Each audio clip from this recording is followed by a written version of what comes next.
কিরে চকলেট, তুই বাংলা ক্লাসের সময় কইছিলি তোরা যে ক্লাসে পাইলাম না? আসলে স্যার হয়েছে কি, আমি তো বাংলা বেশি পারি, তার জন্য বাংলা ক্লাস বাদ দিয়ে আমি ইংলিশ প্রাইভেট পড়তে গেছিলাম।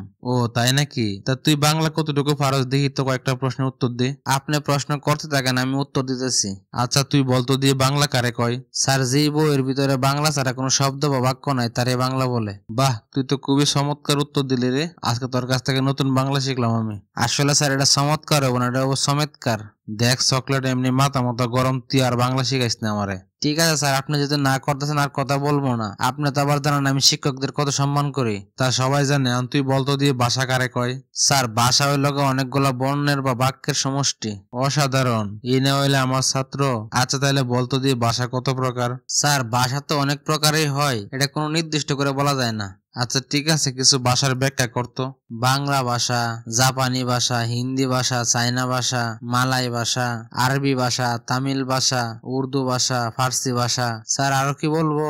ঠিক আছে, আর বলতে হবো না। এর থেকে বেশি বললে আমি আমার নিজের ভাষায় ভুলে যাবো। আরে স্যার, ভয় করেন কি? আপনি বুইলা গেলে আমি তো বাংলায় ভালো ছাত্র, আমি আপনারা মনে করে দেবো সবকিছু। আচ্ছা ঠিক আছে, এখন বলতো দিয়ে বাক্য কারে কয়? কিছু অক্ষর বা শব্দ একত্রিত হয়ে ছোট লাইন গঠন করলে তারে বাক্য বলে। খুবই চমৎকার, তুই তো ভালোই বাংলা পারস। আচ্ছা বলতো দিয়ে বাক্য কত প্রকার ও কি কি? স্যার, বাক্য তো দুই প্রকার, এক নাম্বার হলো লম্বা, দুই নাম্বার হলো ছোট। আচ্ছা আমি ভাত খাইতাম না, তার কারণ হচ্ছে আমার ক্ষুধা লাগে না এখন, এটা কোন ধরনের বাক্য হইব? স্যার, এটা তো লম্বা বাক্য বলে। আচ্ছা ঠিক আছে, তোর কথা শুনে তো মনে হয় আমি বাংলা ভুলে গেছি। তুই যা বলতো সেগুলো আমি একটু মুখস্থ করি। আমি বাইরে থেকে চা খাই আসি, তারপর তোর কাছ থেকে বাংলা পিএইচডি করবো। আমি আপনারা বলছিলাম না আমি সেই বাংলা পারি। আচ্ছা যাই হোক, আপনি চাকায় আসেন, আমি আসতেছি একটু পরেই। স্যার, আমি চলে আসছি, আপনি এখন শুরু করতে পারেন। ও তুই চলে আইসস? তুই তো মনে হয় আজকে আমার পাগল বানাই ছাড়বি। আচ্ছা যা, ব্রেঞ্চে যায় বস। স্যার, আপনি কোনো চিন্তাই করেন না, বাংলায় সবকিছু আমি আপনার বুঝাই দেবো আজকে ভালো করে। আচ্ছা তুই বাংলার কিছু বিখ্যাত শিল্পীর নাম বলতো। সেফুদা, হিরো আলম, আরো ইত্যাদি প্রমুখ।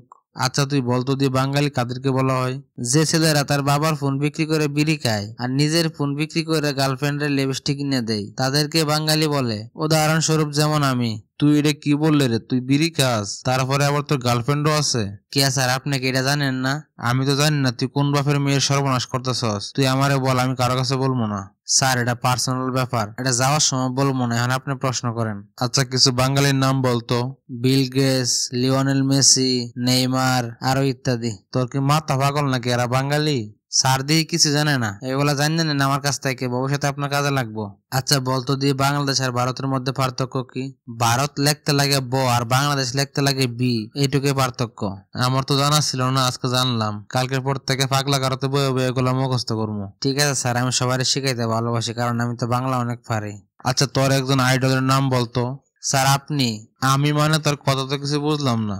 স্যার কারণ আছে, এই প্রশ্নের উত্তরের সাথে আমার প্রেমিকা কে সেটার অনেকটাই মিল আছে। আপনি যদি অনুমতি দেন তাহলে আমি বলতে পারি। তোর জ্বালাই তো মনে হয় এবার পাগল হয়ে যাবো। আচ্ছা যাই হোক, এটার বাকি থাকবো, তুই বললে ফেলা। অন্তত পক্ষে পাগলা কারোতে যাওয়ার আগে তোর গার্লফ্রেন্ডের নামটা তো জানতে পারলাম। স্যার আপনি সত্যি বলতেছেন তো? আমি বলবো। হ্যাঁ তুই বল, সমস্যা নাই। তোর কথা শোনার পরে যদি আমি পইরা যাই, তাহলে আমার দৈরানা পাগলা কারোতে ভর্তি করিস।